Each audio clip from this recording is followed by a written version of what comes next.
우리 한번 따라해 주시기 바랍니다. 하나님께로 나아가는 길. 오늘 저는 이와 같은 제목을 통하여 봉독해 드린 말씀을 근거로 우리가 하나님 앞으로 어떻게 나아갈 수 있는 것인가 라는 것을 다시 한번 통찰하여 깨닫고 정말로 하나님을 더 깊이 만나고 하나님과 함께 동행 역사하는 놀라운 성도의 삶을 또한 살아가기를 축원드립니다. 우리 모두가 이와 같은 깊은 은혜 속에 다시 한 번 더 삶에 더 많은 간증을 얻게 되시기를 예수님의 이름으로 축원드립니다. 우리 본문 말씀은 이스라엘 백성들이 애굽 땅을 빠져나와 이제 가나안 땅을 정복한 지 그렇게 오랜 세월이 지나지 않았습니다. 그러나 모세도 떠났고 여호수아도 떠났고 그들에게 아직 임금이 없는 그때에 사사들이 그때마다 이스라엘 백성들을 통치하는 때였었습니다. 그런데 인근에 있는 블레셋이라고 하는 나라는 워낙 강성하여 계속하여 이스라엘을 괴롭히고 침략하고 핍박하는 그런 40여 년의 세월을 살아가면서 말할 수 없는 그런 고초와 불안감과 두려움에 떨며 이제 살아가고 있었다라는 것이죠. 그러다가 도저히 이제는 블레셋을 우리는 견딜 수 없구나라는 생각에 이제는 군대를 일으키고 블레셋과 대항하여 싸움을 싸우기 시작했는데 결국 싸움에 패하고 말았어요. 전세가 너무 어려워질 때에 자기들 가운데 하나님의 궤, 여호와의 법궤가 있다라는 사실을 기억하고 실로에 있는 그 하나님의 법궤를 그 전장터 이스라엘 진영 가운데 모셔드리고 이제 하나님이 우리와 함께 하셨으니 우리는 반드시 이 전쟁을 이길 것이다 라고 기대했지만 그러나 그 전쟁을 여전히 참패당하고 말게 되는 것이죠. 그리고는 제사장의 아들들도 죽임을 당하고 그 법궤도 블레셋 군사에게 빼앗겨서 이제는 나라도 망하고 하나님의 법궤도 빼앗기는 참으로 절대 절망의 순간을 맞이하게 된 것이죠. 그런데 하나님은 그 블레셋 진영에 들어가신 이후로 그들을 벌하기 시작하셨어요. 독종을 일으키고 온갖 재앙 속에서 그들이 두려움 속에 도무지 이 여호와의 궤를 더 이상 우리의 나라 가운데 모셔드릴 수가 없겠구나라고 생각한 나머지 그들을 다시 이스라엘 진영으로 돌려보내겠다라고 작정을 하게 됩니다. 그래서 벳세메스로 보내게 되죠. 그리고 벳세메스에 보냈더니 벳세메스 사람들이 유대 사람들이 그 여호와의 궤를 보고 반가워하면서 궤 안에 무엇이 어떻게 들었나라고 들여다보는 순간 하나님의 거룩하신 손에 침을 당해 많은 사람이 적사하고 말았어요. 그러니까 유대 사람들을 두려워합니다. 블레셋 사람들도 두려워할 뿐만 아니라 이 여호와의 궤를 우리가 어떻게 보존하겠는가라고 고민하다가 다시 기럇 여아림이라고 하는 지역으로 보내게 되죠. 그런데 여러분, 이 벳세메스와 기럇 여아림이라고 하는 것은 유대 사람들이 사는 지역이긴 하지만 그러나 블레셋 사람들이 바로 그 땅과 연접하여 있고 그들이 언제든지 영향을 미칠 수 있는 그런 하나의 지역이었기 때문에 하나님의 법궤를 유대 깊은 곳으로 보내지 못하고 블레셋 사람들의 마음과 비율을 맞춰가면서 그 접경지대에 그것을 모시고 있게 된 것이죠. 그러면서 20년의 세월이 또 지나가게 되는 것입니다. 그럴 때 오늘 봉독하신 말씀 속에 보니 온 이스라엘 족속이 여호와 하나님을 사모하였더라라고 말씀하고 있는 것이죠. 우리가 블레셋의 그런 핍박 속에 두려움을 속에 떨고 있는데 우리가 섬기던 그 하나님은 출애굽의 하나님 아닌가? 가나안의 정복을 우리에게 선사하셨던 그 위대한 하나님이 아니셨던가라는 것을 회상하면서 여호와 하나님의 다시 한 번 더 영광이 이스라엘 가운데 나타나기를 그들은 사모하기 시작하는 것이죠. 우리가 하나님만 있다고 한다면, 여호와 하나님만 우리 가운데 역사하고 계신다고 한다면 좋을 텐데. 그럴 때 사무엘 선지자가 3절에 이르러 이렇게 말합니다. 사무엘이 이스라엘 온 족속에게 일러 가로되 너희가 전심으로 여호와께 돌아오려거든.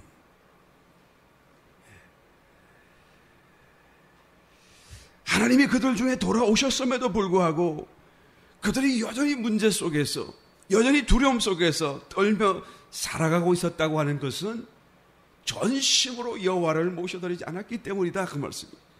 유대 땅 깊숙한 곳으로 하나님을 내가 죽으면 죽으리라 모셔드리지 않았기 때문이다라는 것이, 여전히 원수의 눈치를 보며 살고 있고 여전히 세상과 타협하며 살고 있기 때문이다라고 말하고 있는 것이죠. 그래서 사무엘 선지자가 너희가 전심으로 여호와께 돌아오려거든 이와 같이 해야 할 것이다 라고 말하는 것입니다. 여러분, 우리의 삶 속에 우리는 하나님을 믿고 모시고 살아가지 않습니까?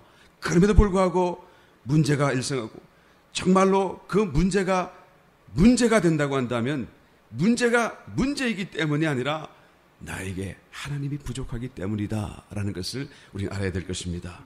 내가 하나님을 믿는데도 불구하고 삶의 의미가 불분명하다고 한다면, 여전히 마음속에 어떤 공허감이 자리 잡고 있다고 한다면, 내 삶 속에 여전히 외로움이 지쳐 들어온다고 한다면, 또 주님이 오실 날이 기뻐해야 하고 정말로 기대되고 기다려야 할 것이 마땅함에도 불구하고 내 마음이 주님이 오시는 그 재림이 불안하게만 여겨진다고 한다면, 여러분, 내가 하나님을 믿지 않기 때문이 아니라 내 속에 계신 하나님이 충분하지 않기 때문인 줄 믿습니다. 내 영 안에 오신 주님이 내 마음 속에도 와 계시지 못하다라는 것을 말씀해 주고 있는 줄 믿습니다. 오늘 봉독한 본문의 말씀 속에 나타난 이 사무엘 선지자의 음성이 우리의 마음 속에 들려지는 하나님의 초청이 되시기를 예수님이 축원합니다. 너희가 전심으로 여호와께 돌아오려거든. 우리가 어떻게 해야 됩니까? 첫 번째, 너희가 우상을 버려야 한다라고 사무엘 선지자는 말합니다. 3절, 너희가 전심으로 여호와께 돌아오려거든 이방 신들과 아스타롯을 너희 가운데서 제하여야 될 것이다. 이방 신들은 무엇입니까? 4절 말씀에 보니 바알이라고 말씀해주고 있습니다. 바알은 비를 주고 풍년을 가져다는 우상이었죠. 아스타롯은 가축을 축복하고 또 다산을 허락하는 그런 여신이었었습니다. 성의 여신으로 우상 숭배되던 대상이었던 것이죠.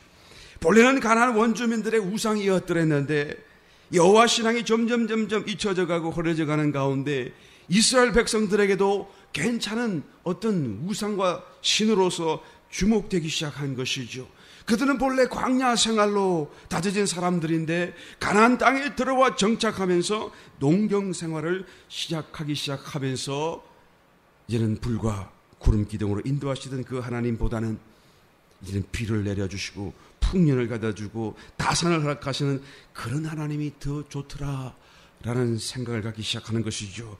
하나님은 그들과 관계를 갖기를 원하셨지만, 여전히 그들을 백성으로 부르기를 원하셨지만, 여전히 그들의 하나님이 되기를 원하셨지만, 여전히 그들의 기도를 듣고 응답하기를 원하셨지만, 사람들은 오직 축복만을 원하는 것이죠. 오직 자기들의 삶에 어떤 좋은 것을 받기만을 원하는 것이죠. 그러므로 내게 축복을 준다고 한다면 그것이 하나님이시든 아니면 바알이든지 이제는 별로 문제되지 않고 상관되지 않는 지경까지 이르게 되는 것이죠. 그러다 보니 어느 사이 바알이 이스라엘 백성들 마음속에 점점 깊이 들어오고 뿌리 내리기 시작하는 것입니다. 여러분, 오늘날 이 말씀을 대하면서 우리가 살아가는 세태가 이와 같지 않은가라는 생각을 불현듯 하게 됩니다. 우리가 주님을 믿고 또 주님을 따르기를 원하지만 나도 모르게 내 마음속, 교회 중에 또 세상 중에 얼마나 오도된 하나님이, 오도된 우상이 하나님의 자리를 대신하고 있는지 모르는 것입니다. 번영 복음이라고 하는 복음 아닌 복음이, 다른 복음이 교회 중에 믿음 사람들 중에 참으로 세도를 잡고 있고, 여러분 프로스페리티 가스펠이라고 그러잖아요. 그래서 잘 되어야 된다, 성공해야 된다, 성공주의가 가득 차고 교회 가서 듣는 말씀마다가 우리의 삶에 어떻게 축복받고 어떻게 성공하고 어떻게 더 높은 자리에 올라가며 어떻게 더 좋은 직장과 더 많은 것을 얻을 수 있으며 더 많은 돈을 벌 수 있는가, 축복받아야 된다는 그런 말씀이 하나님의 자리를 대신해가는 그런 모습을 우리가 보고 있지 않습니까? 여러분, 축복받아야 돼요. 성공해야 돼요. 하나님이 주시는 그런 모든 좋은 것들은 참으로 우리를 번영케 만들 것입니다.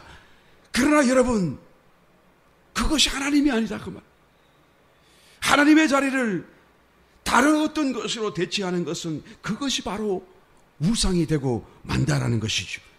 왜 하나님의 자리에 하나님을 모셔드리지 않습니까? 우리가 하나님과의 관계를 주목하지 않습니다. 우리는 그저 축복만을, 하나님의 손에 들어진 그런 어떤 축복만을 우리는 바라고 있기 때문에 원수가 가져다 주어도, 바알이 가져다 주어도, 아스타롯이 가져다 주어도 그것이 하나님이 주시는 것인 양 생각하고 더 많이 번 자, 더 많이 가진 자가 믿음이 더 좋고 더 하나님의 축복을 받은 줄로 오해하고 오도하는 그런 엉뚱한 다른 복음의 시대를 우리가 살아가고 있더라라는 것이죠. 여러분, 성공하면 뭐합니까? 성공이 뭐예요? 다 죽잖아요. 곧 죽을 거예요. 내가 이 세상에 어마어마한 것을 가졌다고 할지라도 그것이 내 것입니까? 그것이 정말로 주님 앞에 자랑할 수 있는 자랑이 될까요? 나를 잠시 편안하게 할 것입니다. 내 마음대로 살게 어떤 도움이 될지는 모르겠지만 이번 알고 보게 되면 내가 번영을 추구하고 축복을 추구하고 성공주의로 살아가는 이 모든 것들은 내 속에 하나님을 찾기보다는 내 욕심이 더 강력하여 내 원대로 내 마음대로 채워지고 살기를 원하기 때문이다라는 것이죠. 여러분, 성공주의, 번영 복음에서 눈을 열고 정말로 우리 마음속에 있는 모든 잘못된 다른 복음을 던져버리고 하나님만을 주목하고 하나님만을 사랑할 수 있는 참으로 축복자들이 되시기를 예수님을 축원합니다. 이것이 잘 안 보여요. 왜 이것이 잘 안 보이는지 곧 죽을 텐데, 곧 주님 앞에 설 텐데. 어떤 한 임금이 광대를 불러서 이제 광대놀이를 시켰어요. 얼마나 재밌게 하는지 몰라요. 특별히 광대는 어릿감과 바보짓으로 참으로 정평이 나 있잖아요. 광대가 그렇게 그냥 분장을 바보스럽게 하고 그냥 바보짓을 하는데 임금이 허허허허 웃으면서 그 광대놀이의 기쁨을 감출 수가 없었습니다. 그래서 너무 마음에 기쁘고 흡족해서 그 놀이가 다 끝났는데 광대에게 자기가 가지고 있던 지팡이를 선물로 하사하면서, 얘야, 너 참 바보 같구나. 진짜 바보 같구나. 그래서 내가 너에게 특별히 이 지팡이를 선물하니 이 지팡이를 받아서 만약에 너 평생에 너보다 더 바보짓을 하고 너보다 더 바보스러운 사람이 있다고 한다면 이 지팡이를 그에게 주도록 하여라. 그러다가 조금 세월이 지난 뒤에 임금이 죽을 때가 되었어요. 그 광대가 다시 돌아왔습니다. 그런데 그 손에 여전히 임금에게 받았던 지팡이가 있어요. 야, 너는 아직까지 너보다 더 미련스럽고 어리석은 바보를 만나지 못했단 말이냐? 라고 물었죠. 그때 그 광대가 임금에게 질문합니다. 임금님 곧 떠나실 텐데 떠나실 준비를 다 하셨습니까? 준비? 죽는데 무슨 준비를 하나? 그러면 준비가 안 되셨다고 한다면 동행할 사람은 있습니까? 거의 죽는데 어떻게 또 동행할 사람이 있나? 그러면 준비도 안 되셨고 동행할 사람도 없고, 그러면 임금님께서 이제 죽은 뒤에 가셔야 할 곳이 어딘지 알기나 하십니까? 이 사람 답답하네. 참, 내가 그래서 당신을 바보라고 하지 않았나? 죽는데 어떻게 죽음 뒤에 세상을 안단 말인가? 라고 했더니 이 광대가 아무 소리 하지 않고 그 지팡이를 임금에게 돌아주면서, 임금님, 내가 보니 임금님이야말로 세상에서 가장 어리석은 사람입니다. 당신이 가는 길에 동행하는 사람도 없고 준비도 하지 않고 그 먼 길을 떠나는데 어디로 가는지도 알지 못한다고 하니 당신보다, 임금님보다 더 어리석은 사람이 세상에 또 있겠습니까? 임금이 그 소리를 듣고 억울해서 칵 죽었다는 전설 따라 삼천리. 여러분, 사람이 몰라요. 왜 이걸 모르는지 모르겠어요. 곧 죽을 텐데. 이런 하나님을 만나야 됩니다. 하나님을 모셔드려야 돼요. 하나님을 만나기 위해서는 무엇보다도 먼저 우상을 버려야 되는 것입니다. 마음의 우상을 버려야 돼요. 욕심 때문에 온갖 우상이 우리의 마음속에 들어있다는 것을 우리는 깨닫고 그 우상을 하나하나 버릴 수가 있어요. 우리가 한자 중에 이 악할 악자를 쓸 때 어떻게 쓰죠? 복음 아자, 복음 간다. 아자와 그 밑에 마음 심자를 써요. 내 마음속에 하나님과 복음 가는 것이 뭐라고요? 악이다 그 말이지. 하나님과 복음 가는 것으로 내 마음속에 생각하고 모시고 있는 것이 있다고 한다면 그것이 악이요, 그것이 우상이다라고. 여러분 마음속에 무엇이 복음 갑니까? 하나님은 대신하여 그 자리와 복음 가도록까지 마음의 자리를 내어준 것이 있습니까? 저는 다 여러분의 속을 알고 있지만 말하지 않을 거예요.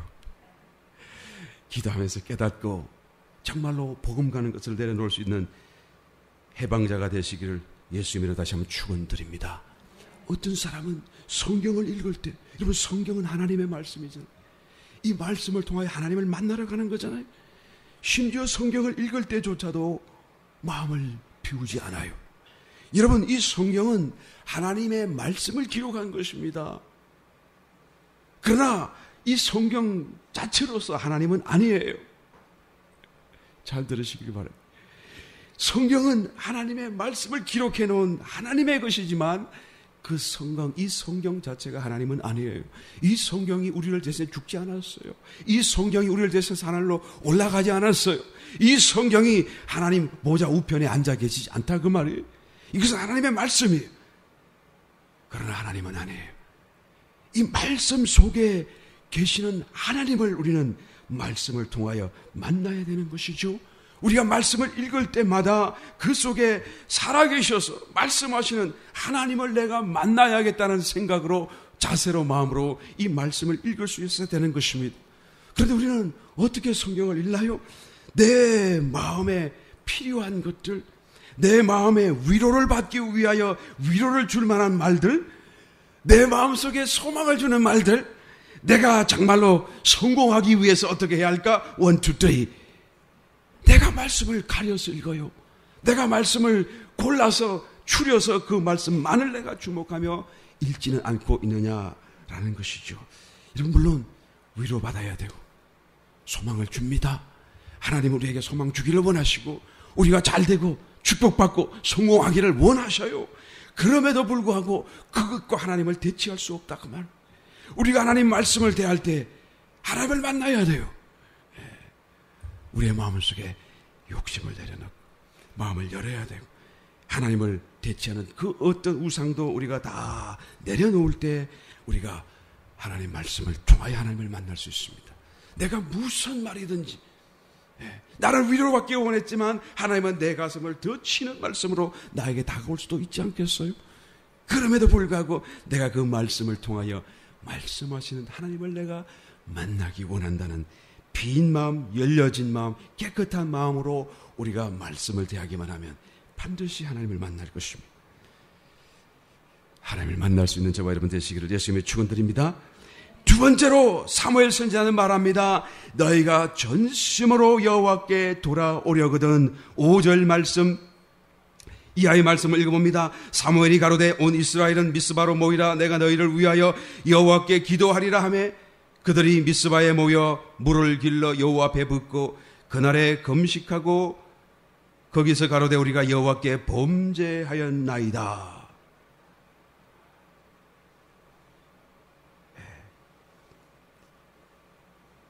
고백하는 모습이 나타나는 것이죠. 어떻게 하나님을 만날 수 있다고요?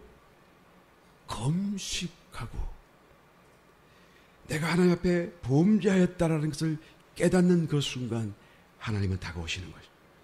하나님은 내 삶에 역사하시고 하나님 우리를 만나 주실 수가 있는 것입니다. 여러분 금식은 무엇을 의미하죠? 다만 기도하는 것을 얘기하지 않습니다. 금식이라고 하는 것은요, 육신에 필요한 영양분을 내가 스스로 차단하는 거예요. 내가 내 육을 죽이려고 하는 것이죠. 금식을 계속하면 어떻게 되죠? 죽어요. 금식이 가진 영적인 의미가 뭐죠? 내가 나의 육신을 죽음 가운데 내어놓겠다 그 말이시죠. 내가 내 육신을 죽음 가운데 내어놓으면 내어놓을수록 내 속에 있는 영은 점점 더 선명해지고 더 뚜렷해지고 더 강해진다는 것을 우리가 체험 속에 알 수가 있는 것입니다.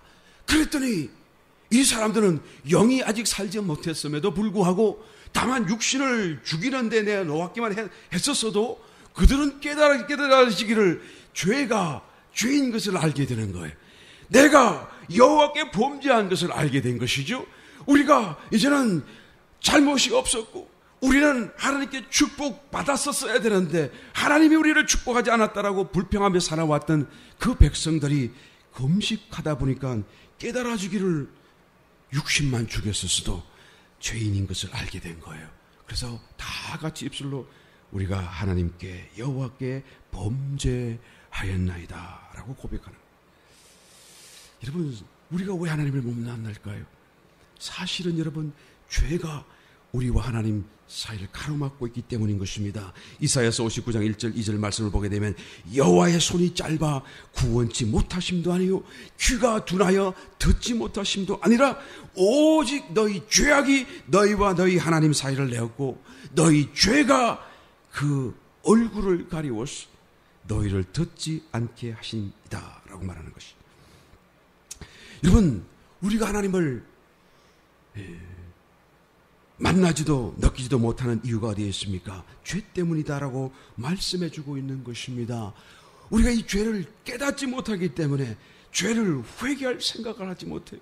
죄도 문제이지만 죄를 깨닫지 못하는 것은 더 큰 문제인 것이죠. 우리가 죄를 깨달을 수만 있다라고 한다면 우리는 적시로 회개하고 하나님을 보고 뵙고 만날 수가 있을 텐데요. 요즘에 여러분 잘 모르실지 모르겠습니다만 미국 교계 안에서 아주 시끌시끌한 그런 하나의 유명 인사 한 사람이 있습니다. 롭 베일이라고 하는 이름을 가진 목사님인데요. 보수주의 정통 복음주의에서 아주 빌리 그레함 후계자다라고 하는 그런 막 칭송을 받을 만큼 그죠? 그런 유망주 어떤 그런 목사님이 한 분 계시는데 이분이 얼마 전에 책을 썼어요. Love wins. 사랑이 이긴다. 그래 놓고요. 하나님의 사랑이 얼마나 큰지요. 그런데 그 사랑이 워낙 크기 때문에 지옥 갈 사람 아무도 없다고 말이에요. 그렇게 주장을 해요. 여러분 맞습니까? 하나님이 그토록 큰 사랑, 하나님의 사랑이신데 어떻게 하나님 예수님 모른다고 그래서 예수님 안 믿는다고 그래서 그 사람을 지옥 보내고 영원히 불꽃 가운데 고통당하게 하나님이 내버려 두시겠는가? 그럴 리가 없다라고 그가 그렇게 책에서 말을 했어요. 그 말은 마치 지옥이 없다라고 하는 말과 거의 뭐 똑같은 말 아니겠어요? 그래서 막 야단이 났습니다. 많은 사람들이 어떻게 그렇게 말을 할 수가 있는 것인가? 그런데 그는 당당하게 나는 하나님의 사랑이 우리의 사랑보다 더 크고 위대하다는 것을 믿습니다. 그러므로 그렇게 많은 영혼들, 수십 수억의 영혼들이 그렇게 지옥 가운데서 영원토록 고통당할 수 있도록 하나님은 보고만 있지 않을 것입니다. 절대로 지옥 가지 않습니다. 라고 말을 하더라는 것이죠. 그런데 여러분 더 놀라운 것은 이분이 여러분 미국 내에서 복음주의 진영 가운데서도 보수주의를 대표할 만한 아주 그래서 빌리 그레함의 그런 후계자라고 하는 그런 어떤 기대를 한 몸에 받고 있는 그런 목사님이거든요. 그런데 어떻게 이런 말을 할 수가 있냐 그 말. 어떻게 지옥 아무리 잘 이해해주고 얼마나 잘 그렇게 그것을 용납해 주려고 혹시 이런 말로 저런 말로 이해하지려 해도 도무지 이해가 될 수가 없어요. 나는 이 말 듣고 고민했어요. 야, 어떻게 하면 이 말을 그래도 그분을 참 좋게 봐줄 수가 있을까?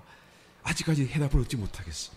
속으로는 이런 얼토당토 엉뚱한 소리를 하는 사람이 어떻게 목사고 어떻게 심지어는 복음주의고 어떻게 보수 정통이라고 할 수 있느냐라는 소리까지는 여러분 알고 보면 사실은 이분 한 분만의 문제가 아니라는 것을 우리가 금방 알아요.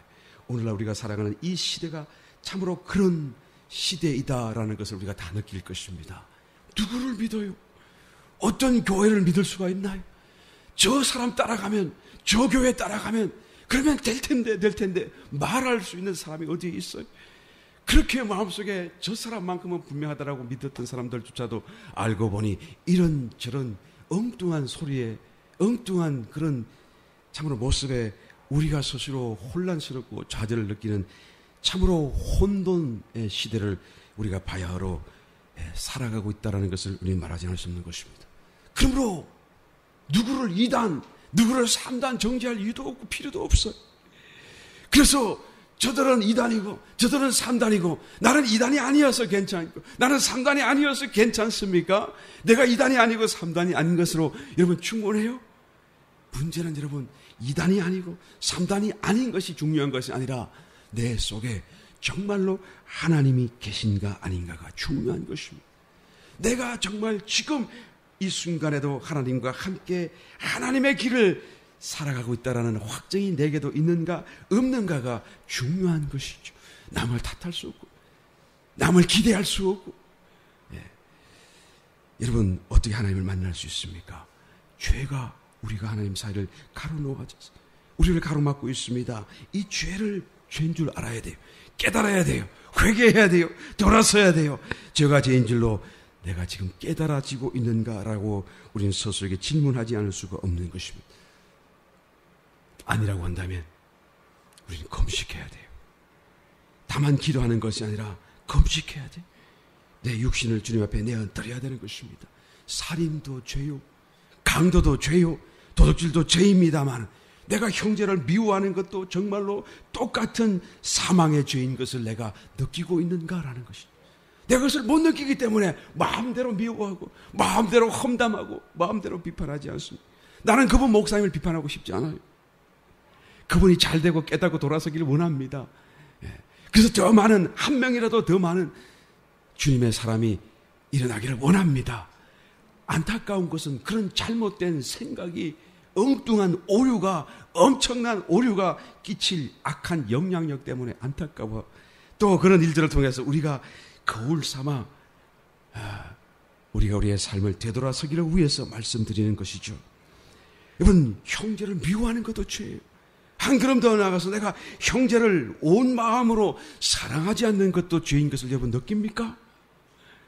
내가 이것이 죄인 줄 모르니까 사랑하지 않고도 나는 괜찮다, 나는 저를 해하지 않았으니 괜찮다라고 살고 있지 않습니까? 나를 위하여 사는 것이 죄라는 것을 여러분 느끼고 있습니까? 하나님을 위하여 내가 모든 것을 다 내어드리지 못한다는 것이 죄라는 것을 내가 느끼고 있습니까? 이것이 없기 때문에 나를 위하여, 나만을 위하여 나의 좋은 것, 나에게 좋은 것을 찾고 살면서도 당당하고 부끄러움이 없고 하나님 앞에 오히려 우리가 하나님을 불평하며 살고 있지는 않는가라는 것이죠. 이건 죄가 죄인 줄을 깨닫지 못하고 있는, 그래서 하나님이 자꾸 우리 속에, 우리 앞에서 가리워지고 있는 것입니다. 금식해야 돼요. 다만 배를 굶기는 것이 아니라 정말로 금식의 영적인 의미를 따라서 내가 나의 옛삶을 내어놓고 나의 여러분 육신을 내어놓는 주님 앞에 십자가로 내어드리는 사건 속에 들어가야 되는 것입니다. 나의 성질을 죽여야 돼. 나의 성격, 성품, 성정, 성향, 나의 모든 성질, 모든 걸 다 주님 앞에 내어드려야 되는 것입니다. 여러분, 그러므로 문제가 다가오게 되면 하나님 나 못 살겠어요, 나 너무 힘들어요, 소리치지 말고 울지 말고 하나님 나를 죽이소서, 하나님 내가 죽겠나이다, 하나님 힘들지만 나를 태우소서. 아멘. 왜 아무도 아멘 안 해요? 금식해야 돼요. 하나님 앞에 내 자신을 내어놓아야 돼요. 나는 의롭고, 그래서 나는 이 문제를 당하는 것이 불공평하다라고 말하지 마세요. 죄를 보지 못하기 때문에 그런 것이. 오늘 사무엘 선지자는 이스라엘 백성들을 하나님 앞에 초청했더니 그들이 금식하는 순간 하나님 우리가 범죄하였나이다 즉시 고백하는 것을 보게 되는 것입니다. 금식하세요. 하나님 나를 죽이세요. 하나님 나를 태우소서. 여러분, 그 문제라고 하는 것은 곧 하나님이 우리를 만나 주시려고 하는 바로 문턱과 같은 거예요. 그 문제 속에 내가 내 자신을 내어 드리기만 하면 하나님은 내 삶 속에, 내 마음 속에 얼마나 깊이 나를 터치하시는지 몰라요. 깨닫게 되시기를 축원합니다. 문제가 오면 올수록 오히려 기쁨에, 어려울수록 여러분 또 오히려 하나님 앞에 감사할 수 있는 그런 마음으로 가지고 내가 금식하려는 자세로 주님 앞에 나아가게 되시기를 예수님의 축원드립니다. 세 번째, 사무엘 선지자를 통하여 하나님 우리에게 말씀합니다. 예배를 가장 우선적으로 드리는 삶을 살아라 라고 말하는 것이죠.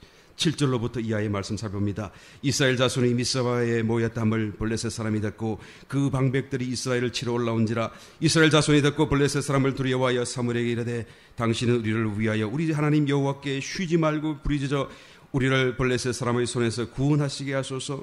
사무엘이 젖 먹는 어린 양을 취하여 온전한 번제를 여호와께 드리고 이스라엘을 위하여 여호와께 부르짖음에 여호와께서 응답하셨더라. 10절, 사무엘이 번제를 드릴 때에 블레셋 사람이 이스라엘과 싸우려고 가까이 오매 그날에 여호와께서 블레셋 사람에게 큰 우레를 발하여 그들을 어지럽게 하시니 그들이 이스라엘 앞에 패한지라. 아멘. 아멘. 예배 우선적인 삶을 살아가야 된다라고 말하는 것이죠. 못하기 위해서요? 하나님 만나기 위해서. 적군은 지금 이스라엘을 치러 모여들었어요. 손에 칼과 창을 갖고 이제는 바로 그들을 찌를 수 있는 위치에까지 그들을 위협하는 자리에 다가왔었습니다. 그런데 이스라엘 백성과 사무엘은 뭘 하죠? 하나님 앞에 제사 제단을 펼치고 어린 양을 잡아서 각을 뜨고 피를 쏟고 번제로 제사 지내는 것. 여러분, 이 상황을 한번 연상해 보세요. 얼마나 코믹한 시츄에이션인지 몰라요. 얼마나 엉뚱한 상황인지 모르는 것이죠. 자기들을 죽이려고 하는 그 절체절명의 순간에 그들은 제사 드리고 있는 거예요. 그런데 더 놀라운 것은 이 제사를 하나님이 기쁨으로 받으셨다라는 거예요. 내가 죽으면 죽으리라. 주여, 나는 원수 앞에 죽겠나이다. 나는 저들을 두려워하지 않겠나이다. 나의 생애의 마지막 한 가지, 한 번 꼭 드리고 싶은 것이 있다고 한다면 하나님께 제사 드리고 싶어요. 하나님 앞에 나와 오늘날 말로 하면 예배 드리고 예배에 참석하기를 원합니다라고 하는 것 같아요. 여러분, 예배 드릴 때 이와 같은 각오로 한번 참석해 본 적 있나요? 정말로 예배 드리기 위해서 내가 죽으면 죽으리라. 내 생의 마지막 순간에 내가 예배 드리다가 죽으리라. 만약 그런 각오로 여러분 예배를 드린다고 한다면 하나님이 반드시 여러분 삶 속에 크게 만나시고 축복하실 것을 믿으시길 열심히 축원합니다. 하나님이 적시로 우레를 발하여 원수를 어지럽게 하고 그들을 쳐서 이기게 하셨는데 얼마나 멀리까지 쫓아갔던지요. 사무엘이 돌을 들어다가 탁 꽂고 여기까지, 거기서부터 여기까지 하나님 우리를 도우셨다. 도움의 하나님 에벤 에셀의 하나님이다라고 증거하며 기념물로 돌을 세우기까지 하나님이 그들을 붙드시고 축복하시고 역사했다라는 것이죠. 여러분, 만약에 저와 여러분들이 이런 사람들, 사무엘과 같고 이스라엘 백성과 같은 사람이라고 한다면 오늘 우리의 삶을 살아갈 때에 하나님께 예배 드리는 일보다 다른 어떤 것을 우선할 수가 있겠어요? 예배가 다른 모든 일보다 가장 최우선적인 일이고 하고 싶은 일이고 내 마음과 뜻을 다하여서 드리는 그런 일이 되어질 것임을 우리는 분명히 말할 수가 있을 것입니다. 사무엘상 2장 30절 말씀에 나를 존중히 여기는 자를 내가 존중히 여기고 나를 멸시하는 자를 내가 경멸히 여기리라. 하나님을 겉으로 죽음 앞에서도 담대히 하나님을 최우선으로 섬길 수 있는 그런 고백을 드리는 사람이라고 한다면 하나님도 그를 존중히 여기시고 높이실 것이다 라고 말하는 것이. 여러분, 목사가 가장 사랑하는 성도가 누군지 아세요? 뭘 이렇게 많이 갖다 주는 사람인 줄 여러분 착각하고 계신지 모르겠는데 절대 아닙니다. 목사가 가장 사랑하는 성도는 여러분 예배에 꼬박꼬박 참석하는 사람. 이해가 잘 안 되시죠? 목사가 한번 되어보시길 바랍니다. 얼마나 마음속에 정이 가고 마음이 가고 기도를 해도 애틋한지 몰라요. 대화하지 않았어도 저 사람에 대한 기도가 더 간절합니다. 자연스러워. 어찌할 수 없는 거예요. 그러니까 목사의 마음이 이 정도라고 한다면 하나님의 마음은 더 어떠실까? 여러분, 꼬박꼬박 예배, 아무 소리 없이 꼬박꼬박 예배 오시는 그분을 하나님이 가장 사랑하시고 그의 마음 속에, 그의 필요 속에 하나님은 적극적으로 또한 응답하실 줄 믿습니다. 어떤 사람은 조그만 이유만 있으면 그냥 예배를 안 오려고 해요. 조그만 이유, 아유 목사님 아시잖아요, 아유 하나님 아시잖아요. 어떤 사람은 목사님 직장 잃었어요, 직장 없어요, 기도 좀 해주세요. 그래서 열심히 기도해서 직장 다 구했더니 그럼 또 교회를 안 와요. 왜 안 와요? 그러니 아유 직장 때문에요, 바빴어요. 직장 때문에요, 바빴어요. 그런 말을 들 때마다 목사의 마음에 어떤 생각이 일어나죠? 목사, 하나님 다시 기도하죠. 하나님, 이 말을 하고 싶지가 않아요. 그래서 저는 구직하기 위해서 기도해달라는 사람들한테 속으로 말하는 예 그래도 속으로는 no thank you. 직장 구해달라고 기도해달라고 하는 그런 사람들 별로 나는 기도가 잘 안 돼요. 나의 평생에 듣고 싶은 그런 말이 있다고 한다면 목사님 나는 예배 오니라고 직장 잃어버렸어요. 내가 예배 오느라고 직장 포기했어요 라고 하는 말을 한번 들어보고 싶어요. 아직까지 못 들어봤어요. 하나님께서 그런 놀라운 사람에게 놀라운 축복으로 응답해 주실 줄 믿습니다. 그런 각오와 그런 하나의 결심으로 하나님 앞에 섬겨보십시오. 이런 소리를 듣고도 여러분 정말로 죽을 똥 살똥 기도에 안 해줄 목사가 어디 있겠어요. 이야 이제는 정말로 와 하나님 저분을 책임져 주셔야 됩니다. 여러분 주일 예배에 꼬박꼬박 참석하는 사람과 또 주일 예배도 금요 예배도 꼬박꼬박 참석하는 사람, 여러분 영적인 성숙의 차이가 반드시 일어날 수밖에 없어요. 이거 어쩔 수 없어요. 가끔씩 예배 오는 사람하고 정말로 항상 빠짐없이 눈이 오나 비가 오나 예배에 참석하는 예배 제일주의로 살아가는 사람하고 여러분 영적인 성장과 열매가 달라질 수밖에 없습니다. 이것은 어쩔 수가 없어요. 왜 그렇습니까? 예배라는 것은 영적인 기능이기 때문에 그래요. 예배라고 하는 것은 여러분 영어로 우리의 기능이 활동하는 하나의 순간이고 시간이기 때문에 영어로 하나님을 만나는 시간이잖아요. 그러므로 예수님이 말씀하기를 하나님은 영이시 너희가 신령과 진정으로 예배할지니라. 이 신령이라는 말은 in spirit, 영 안에서 그 말이죠. 우리가 영 안으로 들어가는 것이 예배고요. 그렇게 드리는 예배가 참 예배예요. 예배를 드리면서 정말로 영 안에 들어가게 되시길 예수님 축원합니다. 예배에 와서 옆에 사람은 관심하지 마세요. 오늘 누가 왔나 안 왔나 돌아보지 말고 예배를 하나님께 집중하세요. 예배를 하면서 여러분 내 마음을 쏟아내었어. 영 안으로 들어가야 돼요. 예배 안에 왔다고 해서 성공한 거 아닙니다. 우리의 마음을 다 물론 안 오는 것보다 훨씬 낫습니다만은 영 안으로 들어가야 돼요. 영 안으로 들어가는 가장 직접적인 길과 사건이 예배입니다. 그래서 이 예배를 드리는 사람은 하나님의 소리를 들어요. 하나님을 만나요. 영의 소리를 들을 수 있는 가장 직접적인 방법과 길이 바로 예배라는 것이죠. 여러분 우리 귀가요. 바깥에 귀가 있고 안에 귀가 있다고 그러잖아요. 그래서 안에 귀를 내이, 바깥에 귀를 외이, 기이라는 말이에요. 이 귀가 안팎으로 있는데 이 바깥에 귀가 소리가 탁 들리면 공기의 소리 들리면 그 안으로 전달하고 안에 또 머리 두 개꼴로 전달해서 소리를 알게 되죠. 그런데 우리가 물속에 들어가게 되면 이 바깥의 귀는 작동이 안 돼요. 왜? 공기가 없으니까요. 그런데 소리를 듣잖아요. 물속에서 있어도. 근데 물속에서 나는 소리는 더 커요. 더 깜짝 놀래요. 그래서 바로 옆에서 꽝 해서 돌아보면 물속에서 물속에 들어가 보셨죠? 수영할 줄 아시죠 여러분? 놀래가지고 돌아보면 아무것도 없고 저 멀리서 나는 소리인데 물 바깥에서 나는 소리인데 그 소리가 물 속에서 파장이 막 정폭되고 속도도 4배나 더 빨라갖고 아주 큰 소리로 마치 옆에 있는 소리까지 들릴 때가 우리가 체험 속에 알고 있잖아요. 이게 왜 그렇죠? 외이를 통해서 소리가 들리는 것이 아니고 외이는 공기가 없으니까 차단됐지만 내이로 바로 그냥 전달되니까 이 소리가 더 크게 들리고 더 그런데 어디서 들리는지 잘 몰라요. 공기가 아니니까 방향 감각은 없어요. 그런데 분명히 들리고 확실하게 들리고 우리가 영어로 소리를 듣는다는 건 마치 이와 같아요. 분명히 들어요.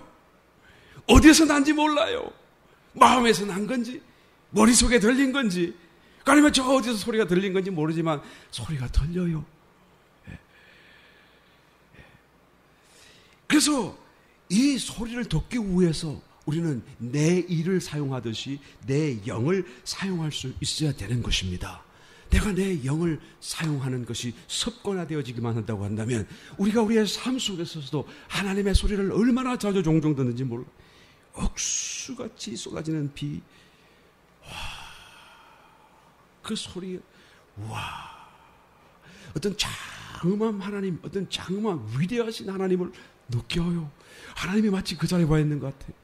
제가 예수님 믿기 전에는 전혀 그런 느낌 없었거든요. 비가 오든지 말든지, 오늘 굳은 날씨네. 그러고 그냥, 에이, 또 비가 오네. 그랬는데, 이제는 비만 오다,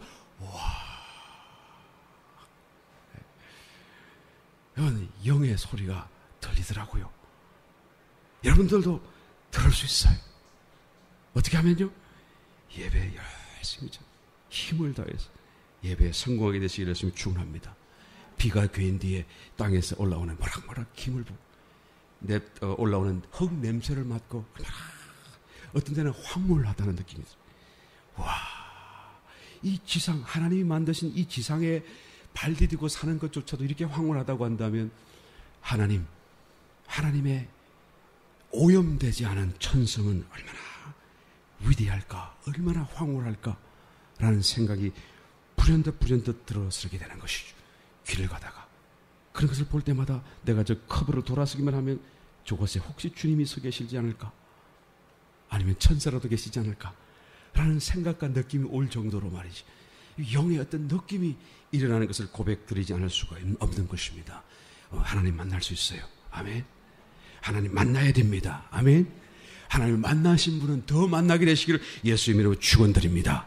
예배 드리는 일에 성공, 영 안으로 뛰어들어 온 마음으로 집중하여 하나님께 나아갈 수 있게 되시기를 예수님 축원합니다.